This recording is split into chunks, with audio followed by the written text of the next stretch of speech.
Bien, hermanos, damos gracias nuevamente y vamos a entrar en el tema de la homilía o el sermón o el mensaje, como quiera llamarlo.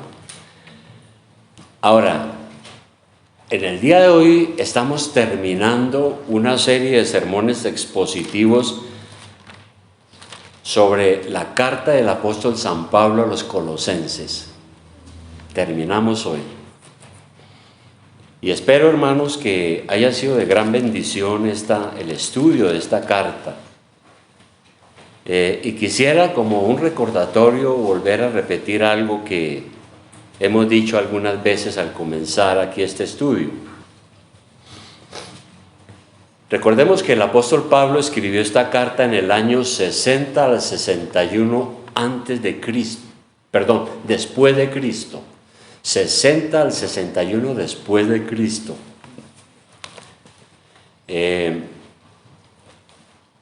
Pero han pasado casi 2000 años. Pero el Espíritu Santo ha, en su divina providencia, hecho que esta carta esté viviente, porque resulta que la palabra de Dios es eterna. Nunca pasa de moda. Por eso lo que está aquí, como es palabra de Dios, permanece para siempre.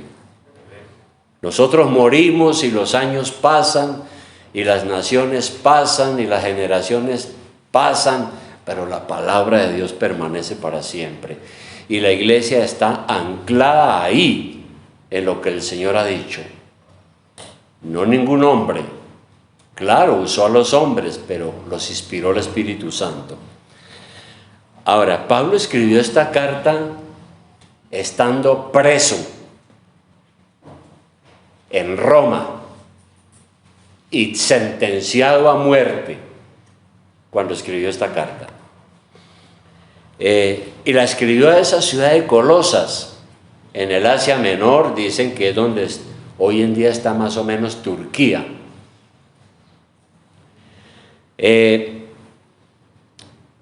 Ahora, él hizo un trabajo extraordinario bajo el poder de Dios. Hizo 3 viajes misioneros. La iglesia de Antioquía lo mandó, lo ordenó y lo envió a predicar el evangelio en el mundo antiguo, donde nada se sabía de Cristo,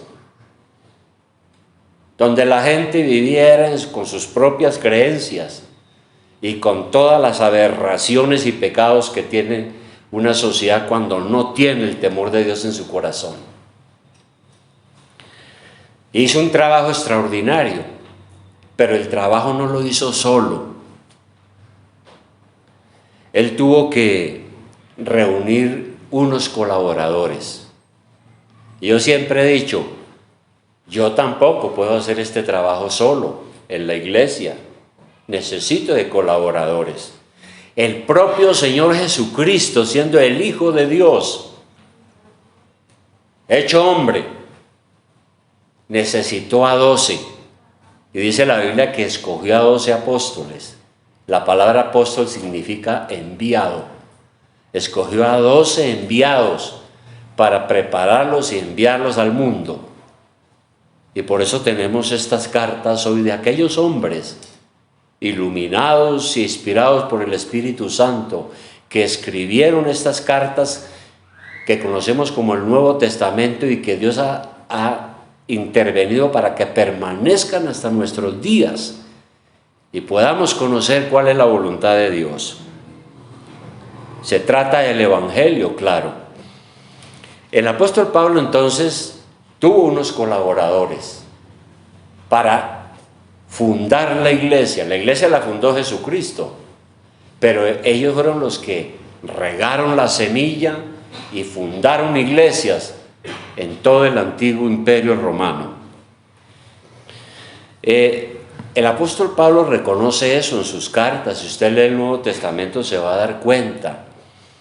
Él llama al equipo de personas que lo ayudaron, los llama sus colaboradores, pero también los llama colaboradores de Dios.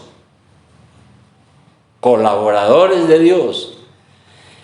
Y todos en la iglesia debemos ser colaboradores de Dios en esta causa. Si uno no se ve como un colaborador de Dios, pues de pronto uno va a terminar haciendo cosas en la iglesia para que hablen bien de uno, o por egoísmo, o por querer protagonismo. A veces en las iglesias llegan personas, hablan bellezas, hacen cosas tremendas, pero no están buscando colaborar con la causa de Cristo, con el Evangelio. No lo están haciendo para la gloria de Dios, sino que lo están haciendo es para cómo crece su reputación y su propia imagen. Y eso se llama egoísmo. Entonces, está Pablo preso en Roma, y entonces termina su carta, capítulo 4 del versículo 7 en adelante. Vamos a mirar eso. Ya, él termina su carta y se despide. Y cuando uno escribe una carta, uno siempre se despide al final, ¿no?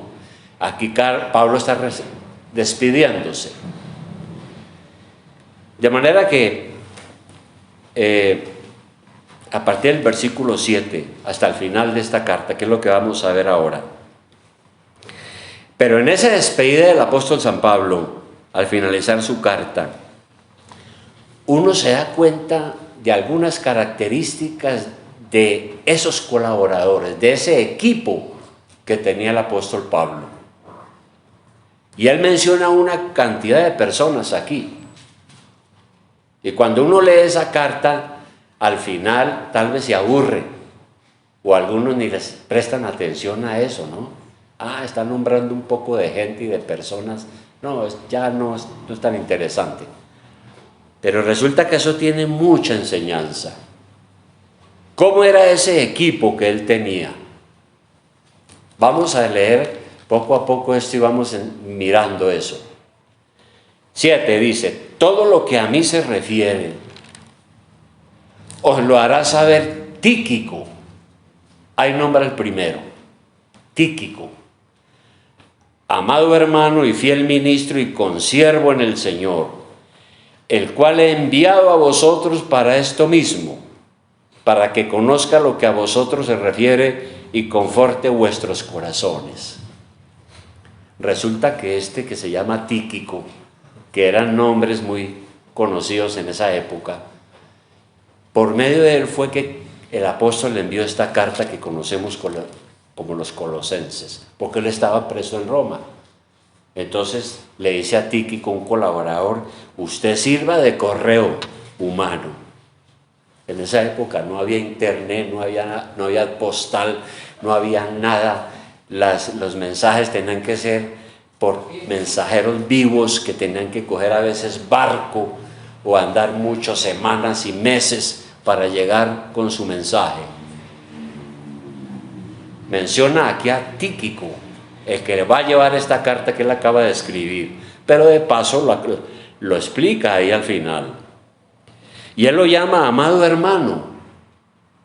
Yo no creo que el apóstol Pablo llamaba amado hermano a cualquiera. Fue un servidor y siervo de Dios en el mismo trabajo. Compañero de viaje de Pablo durante el tercer viaje misionero. ¿No es cierto? De manera que la persona encomendada por el apóstol para dar toda la información necesaria de lo que él estaba haciendo en Roma, de su prisión y de sus compañeros y de toda la iglesia que estaba en Roma y de los creyentes que estaban allí.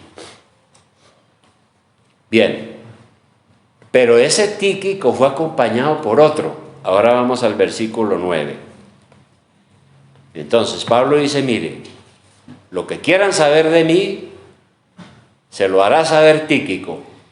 Y en el 9 dice: con Onésimo, otra persona, otro colaborador de Pablo, Onésimo. Dice: amado y fiel hermano que es uno de vosotros, todo lo que acá pasa os lo harán saber. Bueno, ¿y quién era Onésimo? Onésimo era un esclavo porque en esa época existía la esclavitud. Uno podía ir a la plaza de mercado y decir, quiero comprar ese esclavo y llevárselo a trabajar. Claro, eso se acabó. El cristianismo influyó mucho en eso.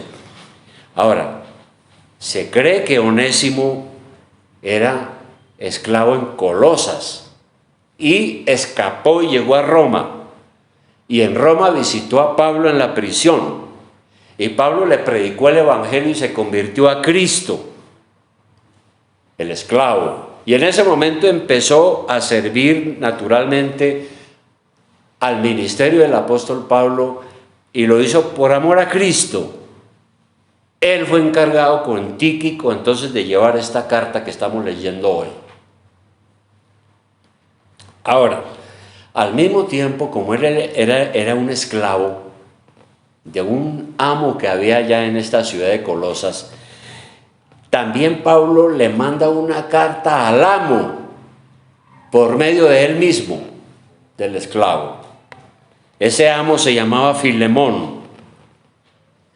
Y si usted anda unas páginas un poco adelante, hay una carta que escribió el apóstol Pablo que se llama la carta a Filemón, que fue enviada con esta misma que estamos leyendo, ¿verdad? Vamos a abrir esa carta en Filemón. La carta a Filemón no tiene sino un capítulo. Entonces Filemón era el amo de Onésimo, que era esclavo, pero que había huido. Y en esta carta entonces mire lo que le dice Pablo a partir del versículo 8. Dice: por lo cual, aunque tengo mucha libertad en Cristo para mandarte lo que conviene, más bien te ruego por amor, siendo como soy Pablo ya anciano y ahora además prisionero de Jesucristo, te ruego por mi hijo Onésimo. ¿Verdad? A quien engendré en mis prisiones. Engendró en sus prisiones. Quiere decir que le habló de Cristo. Onésimo se convirtió al Señor, nació de nuevo, y por eso Pablo dice, yo lo engendré en mis prisiones. Pablo era como una especie de padre espiritual de este hijo espiritual. 11. El cual en otro tiempo te fue inútil, pero ahora a ti y a mí nos es útil. El cual vuelvo a enviarte, tú pues recíbele como a mí mismo. Entonces le dice Pablo al amo, yo sé que él no fue el mejor esclavo, pero ahora es mi hijo, recíbalo. Versículo 13, yo quisiera tenerlo conmigo para que me sirva en mis prisiones. 14, pero nada quise hacer sin tu consentimiento, para que tu favor no fuese como de necesidad, sino voluntario. Porque quizás para esto se apartó de ti por algún tiempo, para que le recibieses para siempre. No ya como esclavo, sino como más que esclavo, como hermano amado mayormente para mí, pero cuanto más para ti, tanto en la carne como en el Señor. Así que si me tienes por compañero, recíbele como a mí mismo. Entonces fíjese usted, en esta carta Pablo le dice a ese amo, le regreso a este que fue esclavo suyo, se ha convertido a Cristo, recíbalo, ruega por él y da testimonio de que se ha convertido a Cristo, y le ruega a su antiguo amo que lo reciba como un amado hermano en la fe. Entonces Pablo hace entrega a ellos dos de la carta a Colosenses para esa iglesia y la carta a Onésimo, a Filemón el amo, para que perdone y recupere esa persona que tenía su servicio, pero que lo reciba ya no como un esclavo, sino como un amado hermano. Bien, ahora vamos al versículo 10, otra persona que menciona aquí como su colaborador. Dice: Aristarco, mi compañero de prisiones, os saluda. Entonces menciona a un Aristarco. que estaba pendiente del encarcelamiento del apóstol y que parece que se habían conocido en Éfeso. Y si usted lee la epístola a los Efesios, todos la hemos leído, sabemos que el apóstol Pablo llegó predicando el evangelio a esa ciudad y resulta que en esa ciudad tenían una diosa, se llamaba Diana, y había gente que trabajaba la plata y hacían unas estatuillas de la diosa Diana para que se la llevaran como un ídolo a sus casas. Cuando Pablo llega y predica el evangelio, dice: no hay sino un solo Dios verdadero. Entonces el negocio se les dañó y entonces rebotaron, perdón la expresión, la ciudad, y andaban buscando a Pablo, que estaba con este personaje, con Aristarco. Usted puede investigar eso.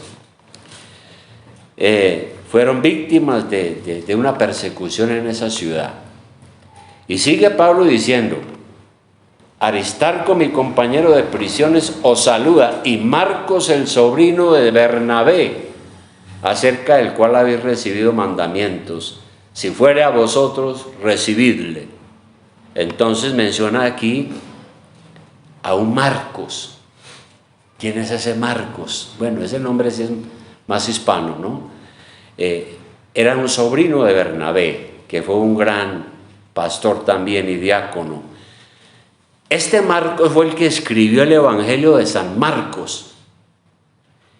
Estaba en Roma. Ahora, cuando uno lee Hechos de los Apóstoles, uno se da cuenta que fue un compañero de Pablo en su segundo viaje misionero, pero que por alguna razón tuvieron una discusión y se separó de Pablo, y Pablo tuvo que disciplinarlo.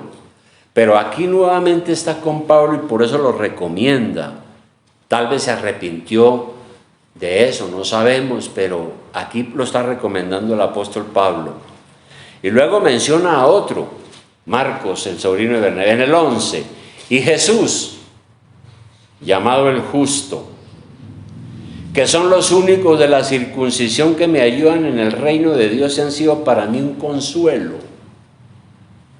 Entonces, este llamado Justo era un judío convertido al cristianismo. Y creo que también con Marcos, y Aristarco también era judío, ¿no es cierto? Entonces, Pablo lo llama aquí sus colaboradores en Cristo Jesús.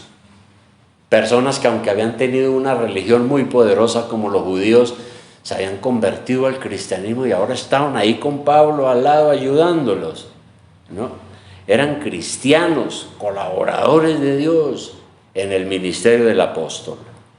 Y en el versículo 14, en el 12, dice: os saluda Epafras, el cual es uno de vosotros, siervo de Cristo, siempre rogando encarecidamente por vosotros en sus oraciones, para que estéis firmes, perfectos y completos en todo lo que Dios quiere, porque de él doy testimonio de que tiene gran solicitud por vosotros y por los que están en Laodicea y los que están en Hierápolis. ¿Quién era Epafras? Epafras era parece que fue el pastor ahí en la iglesia de Colosas. Miembro de la iglesia de Colosas, pastor. Y Pablo lo elogia aquí como un hombre de oración, preocupado por las iglesias y preocupado por los hermanos. Y luego en el versículo 14 menciona a otro, en su despedida, dice: os saluda Lucas, el médico amado. Ahora, ¿quién era Lucas? El que escribió el tercer evangelio, el que escribió el evangelio de Lucas. Era médico, y aquí Pablo dice que era amado en el Señor. Personaje muy importante, notable, fiel a Pablo. Acompañó con frecuencia al apóstol Pablo en sus viajes misioneros de ciudad en ciudad. Y por eso en otra carta, mire lo que dice Pablo de Lucas. Él dice, vuelve y lo menciona en 2 de Timoteo 4:11, sin perder de vista donde estamos. En 2 de Timoteo 4:11, mire lo que vuelve y dice Pablo más adelante. En 4:11 dice: solo Lucas está conmigo. Toma a Marcos y tráele contigo porque me es útil para el ministerio. Porque finalmente parece que muchos desertaron y dejaron a Pablo solo. Por eso dice: solo Lucas está conmigo. De manera que tenían mucho en común, y luego menciona a Marcos, ¿no es cierto? Ambos eran hombres educados, Marcos y Lucas. Uno que era médico, tenían un corazón lleno de amor y de simpatía para las iglesias y para el mismo misionero y para toda la obra del Señor. Y nuevamente ahí en donde estamos en Colosenses, menciona a otro, en el mismo versículo 15 ahora. 14, dice: os saluda Lucas, el médico amado, y Demas. Resulta que Demas era otro colaborador del apóstol Pablo, que es recordado acá. Pero más adelante uno lee en Hechos de los Apóstoles y en otras cartas que él produjo un gran desengaño, porque en 2 de Timoteo 4:10, nuevamente, en 2 de Timoteo 4:10, Pablo lo menciona también a él, a Demas. 2 de Timoteo 4:10. ¿Y qué dice de Demas? En este momento estaba con él, pero más adelante dice, porque Demas me ha desamparado amando este mundo y se ha ido. ¿Verdad? Entonces, siempre él tuvo también lo que sucede en todas partes. De ese equipo de colaboradores siempre hubo algunos que desertaron. El propio Jesucristo tuvo 12 apóstoles y uno lo traicionó. Es parte del trabajo, como dicen, de las gajes del oficio, ¿no? Y luego, por último, sigamos leyendo allí, y dice en el 15, saludad a los hermanos que están en la Odisea y a Ninfas y a la iglesia que está en su casa.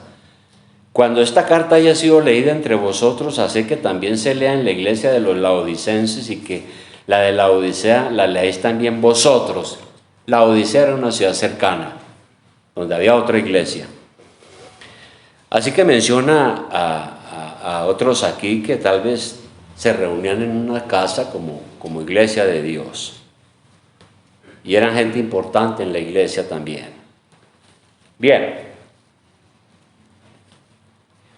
Como ustedes pueden ver, hermanos, en su despedida carta Pablo menciona a todos estos colaboradores, gente importante, con la excepción de Demas. Pero el apóstol Pablo posteriormente da un consejo divino. Nuevamente en 2 de Timoteo 2:2, teniendo en cuenta lo que acabamos de decir. En esta otra carta al pastor Timoteo, Pablo en su segunda carta, en el capítulo 2, dice lo siguiente.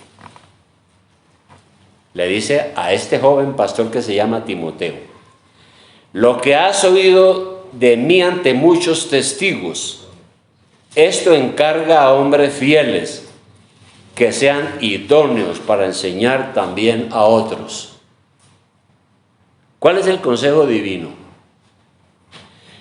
El consejo del apóstol aquí es que le dice a Timoteo, que dicen que era un joven pastor, que lo que él ha aprendido lo transmita a otros para que a la vez ellos puedan enseñar a otros y se conviertan en pastores y maestros. Es lo que le está diciendo. Le está diciendo: busque personas a las cuales se les pueda confiar la sana doctrina. Personas a las cuales se les pueda dar el encargo para que sigan enseñando a otros la palabra de Dios y lo que implica ser un pastor o un maestro de la palabra de Dios. Entonces, eso es el consejo. Y Pablo entonces en sus últimos días dice eso, ¿no? Dice, mire, yo ya estoy anciano, además estoy sentenciado a muerte. Usted que es pastor, le encargo que lo que ha aprendido lo enseñe a otros para que sean idóneos, capaces y entiendan de qué se trata este asunto de ser pastor y de ser predicador. Pero luego Pablo dice, como leímos ya, que deben tener algunas características, ¿no? Las personas que se escogen para enseñar. Primero él dice, deben ser fieles, como lo leímos ahí. Escoja hombres fieles. ¿Qué quiere decir eso? En la iglesia hay que escoger a personas que sean confiables, leales. No alguien que termine cambiando las cosas y traicionando la confianza que se ha depositado en él. Ahora que estuvimos con mi esposa visitando a nuestra hija en los Estados Unidos,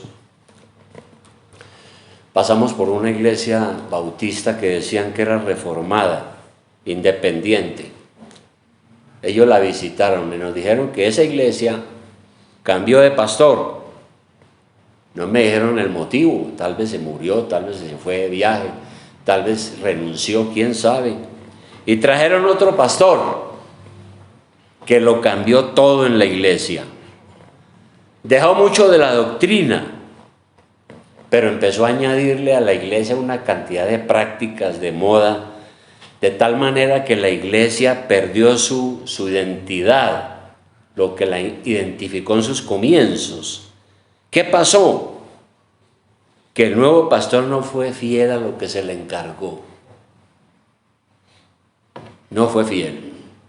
Y aquí Pablo dice, escoja hombres, pero que sean fieles, pero que sean también idóneos, dice él. ¿Y qué quiere decir la palabra idóneo? Que sean suficientemente capaces para enseñar a otros. Y claro, para eso hay que conocer la sana doctrina y tener la habilidad de comunicar y enseñar la palabra de Dios. Por eso Pablo, preso, le dice eso en 2 de Timoteo 4:1. Vamos a mirar ese pasaje también. 2 de Timoteo 4:1.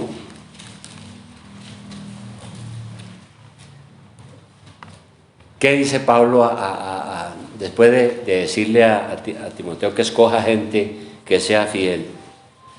En 4 le dice, te encarezco delante de Dios y del Señor Jesucristo, que juzgará a los vivos y a los muertos en su manifestación y en su reino, que prediques la palabra,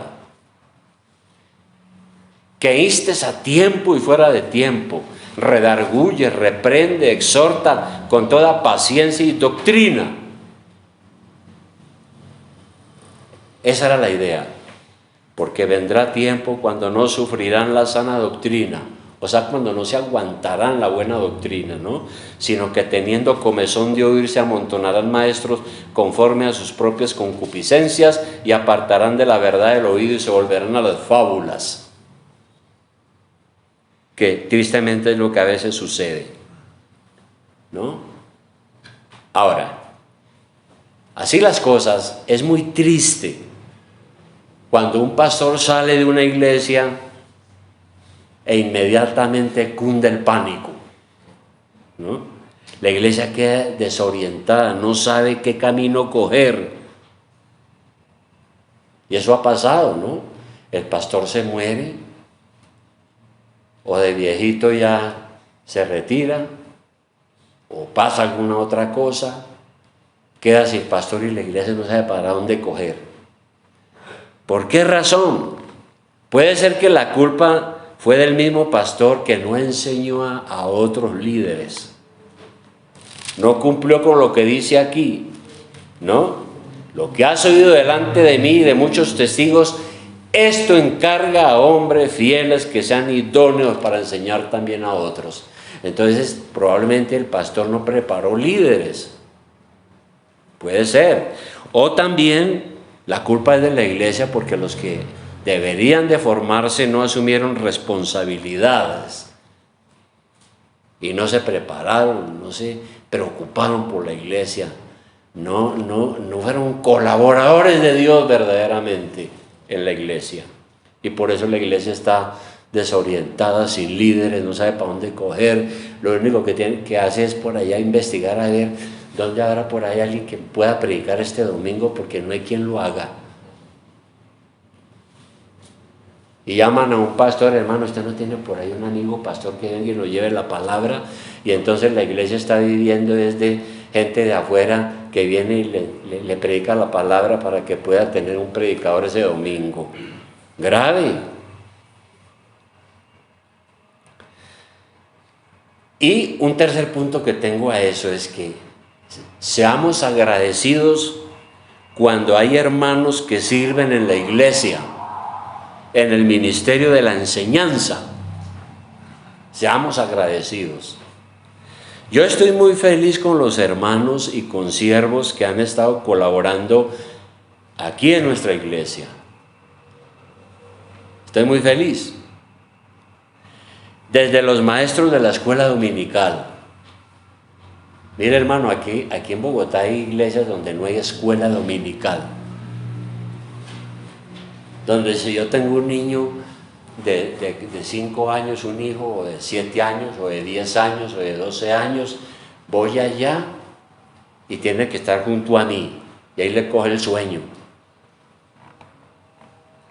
O no lo llevo porque allá no hay nada para los niños. Yo doy gracias a Dios por las maestras de escuela dominical. Doy gracias a Dios por los hermanos que nos están sirviendo en otros ministerios y que son fieles colaboradores de Dios. Como por ejemplo Gilberto, Boris, Edward, Fernando, Elkin, Ricardo. Asimismo en la adoración a Miguel. Ellos son los líderes de esta iglesia. Están enseñando en la escuela dominical. Son colaboradores de Dios, están sirviendo. Y tenemos que ser agradecidos con ellos. Todos han estado enseñando la doctrina con fidelidad. Realmente somos un equipo al servicio del Señor y de la iglesia. Yo me considero con ellos como un equipo de la iglesia, porque solo no lo podría hacer. Y hermanos, si como pastor me tengo que ausentar por algún motivo, como pasó hace un mes que ellos que asumieron aquí, mi presencia casi no fue notoria, ¿verdad? Me alegra mucho por los que predicaron y enseñaron, y todo siguió su curso. Pero hermano, es que ninguno tenemos aquí la vida comprada. Mis días aquí, hermano, en esta iglesia, les quiero decir que son pocos. No son muchos. Y por eso yo sí estoy muy interesado, hermano, de que haya ese equipo y otros, que los jóvenes entren a estudiar la palabra y sean predicadores, más adelante sean pastores, misioneros y toda esta gente que sirve y son colaboradores de Dios, ¿no? De manera que a mí me daría mucha alegría, de verdad, hermanos, le digo de corazón, morirme viviendo un equipo de hermanos fieles al Señor, capaces de enseñar también a otros, como lo dijo el apóstol.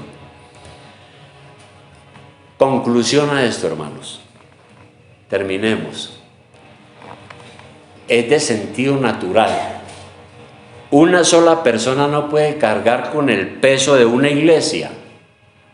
Necesita un equipo de colaboradores. Y yo no sé cómo harán los pastores cuando en la iglesia no hay nadie que hace nada, hermano. Eso es un poco triste, ¿no?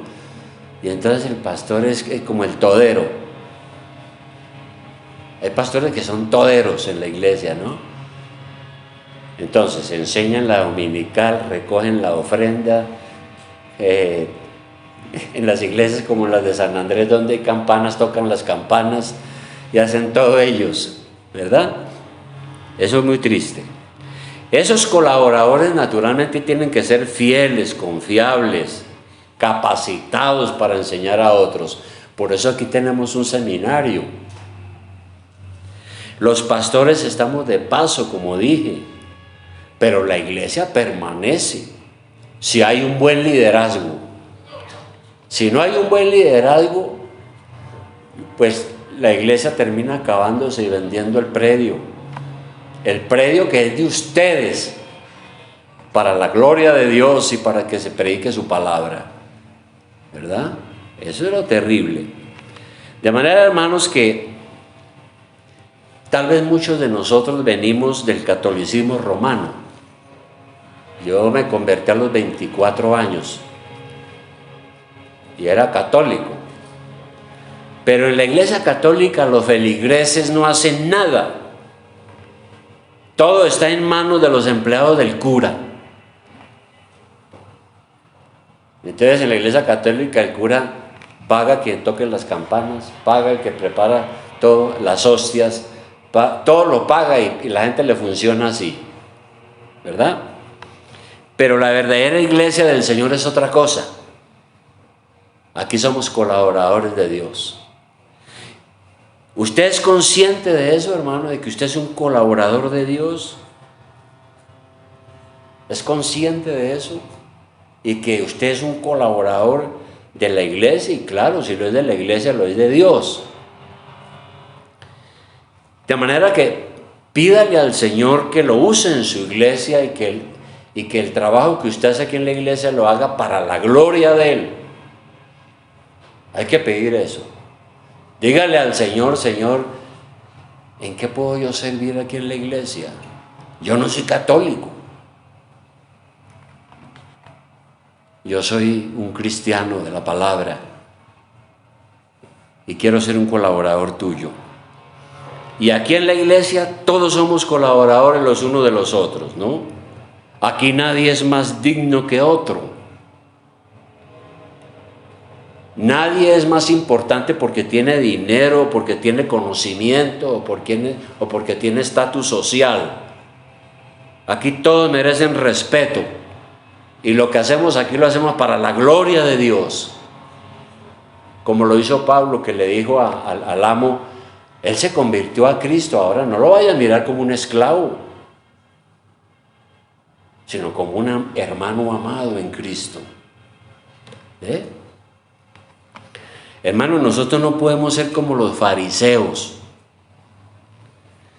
Cuando los fariseos, dice el Señor Jesucristo, que cuando ellos daban las ofrendas o cuando visitaban a alguien necesitado, todo lo que buscaban era resaltar su imagen, su vanidad.